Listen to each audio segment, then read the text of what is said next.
Bonjour à tous. Allez, on se retrouve encore une fois de plus et chaque fois je vous le dirai. Merci à ceux qui s'abonnent aussi nombreux. Je ne m'y attendais pas, mais c'est toujours une bonne surprise. Donc aujourd'hui, c'est vrai qu'on a beaucoup parlé parce que j'en ai parlé contre le PSG, de cette équipe du City. Et dernièrement, c'est vrai que j'ai parlé de l'organisation de cette équipe du Real. Mais je ne pouvais pas passer à côté de ce match de titans entre le Real Madrid et Manchester City. Donc, pour moi, c'était presque joué. Parce que City avait montré beaucoup trop de failles lors du match aller. Donc, je ne pensais pas qu'elle pouvait faire quelque chose au Bernabéu sur le match retour. Donc, on va partir sur ce qui m'a surpris, c'est cette victoire de City retentissante, 4-0 contre Newcastle, et surtout son organisation. Donc, l'organisation de City, c'est toujours les 4 défenseurs. Mais là où il y a quand même une innovation, c'est qu'il a rentré Kusanov, qui amène sa fougue, son envie, qu'on a acheté très cher, qui avait raté dans les grandes largeurs son premier match contre Chelsea, mais il l'a associé à Stone. Là, il a mis le petit Rico Lewis, et sur le côté gauche, celui qui est assez fiable, qui est bon dans le jeu, Guardiola. Mais ça amène quand même un peu plus de vitesse, Kusanov, un peu plus de force, et puis il amène ce qu'on attend de ces 3 recrues. Au milieu de terrain, il a sorti De Bruyne, il a sorti Bernardo Silva qui pour moi avait perdu un peu de son allant offensif et jouait dans ce milieu de terrain défensif. Donc il a associé là aussi un nouveau joueur, Gonzalez, Kusanov, Gonzalez, 2 nouveaux joueurs. Alors est-ce qu'ils seront au Bernabéu? Peut-être parce qu'ils ont posé des problèmes positifs, on va dire, à Guardiola.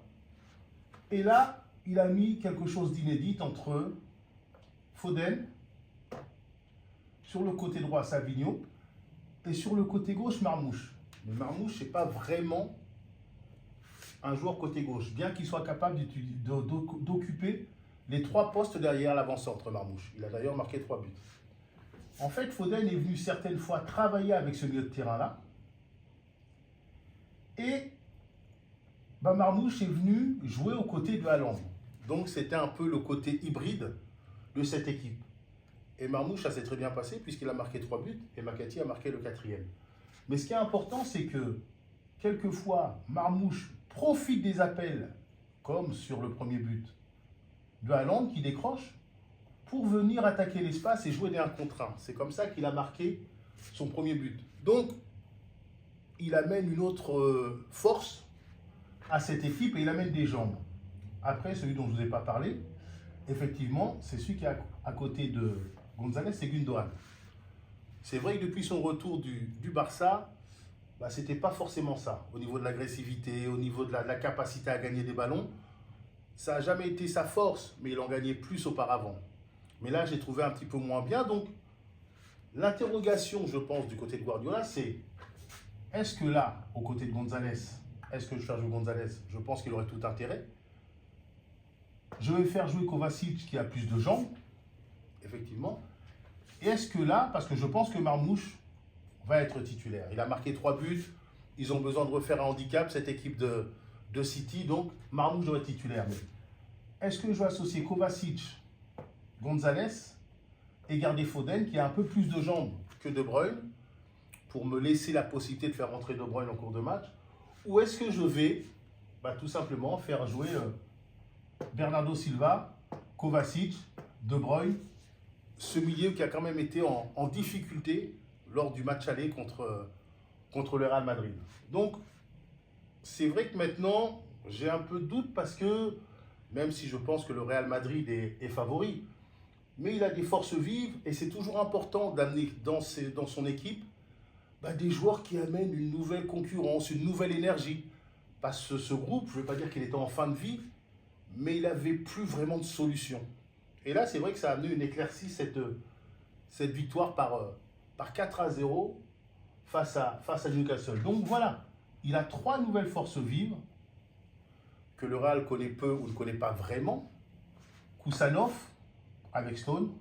Donc il y a l'intelligence, la relance. Alors je ne dis pas que Kusanov n'est pas intelligent, mais Kusanov a tout ça, mais il a en plus la vitesse, la vitalité et la capacité à gagner des duels derrière.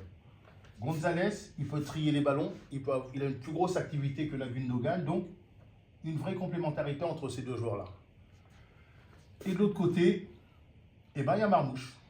Et ça, c'est le facteur X. Parce que c'est un joueur, on le connaissait du côté de Francfort, buteur, il jouait avec Etekité, qui était un grand, à 90.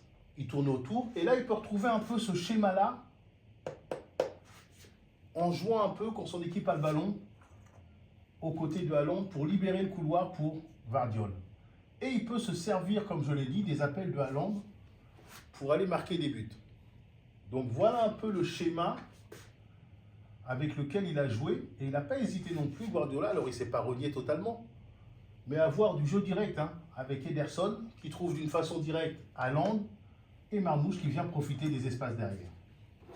Donc face à cette équipe que vous avez bien visualisée, j'ai eu la chance de les commenter ce week-end, j'ai vu le Real. Donc le Real, comment il s'organise? Donc on va voir tout ça. Le Real, il s'organise avec toujours 4 défenseurs. Mais là, une nouveauté, c'est qu'il y a Valverde, et Valverde, il est un petit peu incertain. Tchouaméni prend ses marques avec Asensio. Et tous les deux ont été très très bons. Et là, c'est ce que je vous disais la dernière fois, c'est Fran Garcia qui a joué. Voilà, ils sont en contact, lui et Mendy, pour ce poste de titulaire. Camavinga, voilà, il n'a pas bougé, il a été bon. Et la surprise, ça a été de voir Modric associé à Camavinga. Parce que c'était quand même un match avec une moindre intensité que ce qu'il retrouvera contre Manchester City. Donc, je pense qu'il a pensé Ancelotti que, à juste titre, que son équipe aurait souvent le ballon et qu'il fallait un joueur capable de donner des bons ballons à Mbappé, à Vinicius et à Brahim Diaz qui jouait sur ce côté droit, à la place de Rodrigo. Donc en fait, là où j'ai eu la grande... Et Bellingham qui jouait ici, comme d'habitude. Voilà, Vinicius, Mbappé, Brahim Diaz. Et Bellingham qui n'a pas réussi, alors je ne sais pas si c'est une cause à effet, qui n'a pas vraiment réussi dans ce match à trouver son bon positionnement. Mais ce que j'ai trouvé intéressant, de très intéressant, c'est contrairement à ce que je voyais auparavant, ils sont plus disciplinés, cette équipe du Real. Et sur ce match de samedi, j'ai trouvé que cette équipe face à Osasuna, j'ai trouvé que Mbappé et Vinicius avaient vraiment très bien combiné tous les deux.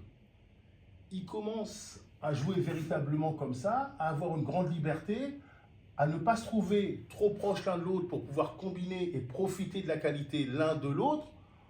Donc, effectivement, c'est une équipe depuis le début de la saison, qui est première de son championnat, qui est qualifiée peut-être un peu laborieusement en Ligue des Champions, mais qui ne donnait pas toutes les garanties, comme on a l'habitude un peu avec le Real Madrid, au niveau de son collectif. Mais je trouve qu'elle monte en puissance. Les joueurs ont des repères les uns et les autres en termes de collectif. Et là, l'interrogation qui va se poser pour Ancelotti, c'est est-ce que je fais rentrer Rudiger ici aux côtés d'Asensio pour faire monter Tchouaméni au milieu du terrain, ici, ou est-ce que je garde Camavinga, Ceballos, et que là, effectivement, Bellingham, Vinicius, Mbappé et Rodrigo. Parce que je pense que Brahim Diaz, qui a été très bon à chaque fois qu'il est rentré, il avait une chance de bousculer un peu cette hiérarchie. Bon, il ne s'est pas vraiment mis en valeur face à Osasuna. Le contexte était peut-être un petit peu compliqué. Mais donc, grosso modo, l'interrogation qui reste du côté du Real, c'est Ferland Mendy ou Fran Garcia. Est-ce qu'il va le faire rentrer Rudiger aux côtés d'Asensio et faire remonter Tchouaméni au milieu avec Ceballos, ou l'associer à Camavinga? Camavinga, le problème, c'est qu'il fait des très bons matchs, mais il fait toujours une petite erreur qui ternit l'ensemble de son match. C'est-à-dire faire la faute qu'il ne fait pas, même si là, le pénalty est contestable contre Osasuna, mais c'est malheureusement encore lui qui fait la faute, parce qu'il a cette activité. Alors, est-ce que ce sera Ceballos, Camavinga, Ceballos, Tchouaméni, ou bien Tchouaméni, Camavinga? Parce que pour les 4 de devant, je pense que ce sera réglé. Mais avec leur nouvelle organisation, City, au milieu de terrain, ils sont beaucoup plus forts. Devant, ils sont un peu plus toniques avec les jambes de Savio et les jambes de Marmouche. Donc, on va voir tout ça. Ça va nous donner un match encore hyper spectaculaire. À vos pronostics, je donne quand même un petit avantage à cette équipe du Real Madrid parce qu'ils sont devant. Mais un but, c'est pas grand-chose. Et si City arrive à gagner, à marquer très tôt, très vite, bah, cette partie peut s'enflammer. À vos pronostics maintenant.